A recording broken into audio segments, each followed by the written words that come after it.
Awami fascist রাজনীতিকে চূড়ান্তভাবে কবর দেওয়া সহ ৩টি দাবি ঘোষণা করেছেন বৈষম্য বিরোধী ছাত্র আন্দোলনের আহ্বায়ক হাসনাত আব্দুল্লাহ। তার দাবিগুলো হলো: ১. আওয়ামী ফ্যাসিস্ট রাজনীতিকে চূড়ান্তভাবে কবর দিতে হবে।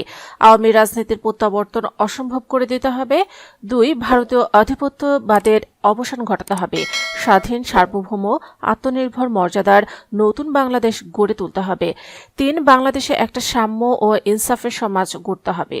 রোববার রাজধানীর বাংলা মোটরের সংগঠনের কেন্দ্র কার্যালয়ে এক সংবাদ সম্মেলনে হাসনাত আব্দুল্লাহ বলেন, জুলাই বিপ্লবের ঘোষণাপত্র ৫ আগস্ট না হওয়ার কারণে বিদেশে বসে ষড়যন্ত্র করে যাচ্ছে ফ্যাসিস্টরা।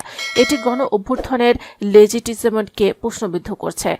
বর্তমান সংবিধান নিয়ে তিনি বলেন, গণ অভ্যুত্থান ঘিরে মানুষের যে আকাঙ্ক্ষা সৃষ্টি হয়েছে এবং ৭২-এর সংবিধান যে মানুষ প্রত্যাখ্যান করেছেন তার একটি দালিলিক প্রমাণ হিসেবে ৩১ ডিসেম্বর জাতির সামনে মুজিববাদী ৭২-এর সংবিধানের কবর রচিত হবে। নতুন বাংলাদেশ বিনির্মাণে মানুষের আকাঙ্ক্ষা ঘোষণার জন্য ৩১ ডিসেম্বর মানুষ শহীদ মিনারে জড়ো হবে বলে জানান তিনি।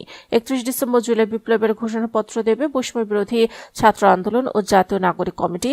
ওই দিন বেলা ৩টায় কেন্দ্র শহীদ মিনারে অনুষ্ঠান করে এই ঘোষণাপত্র দেওয়া হবে।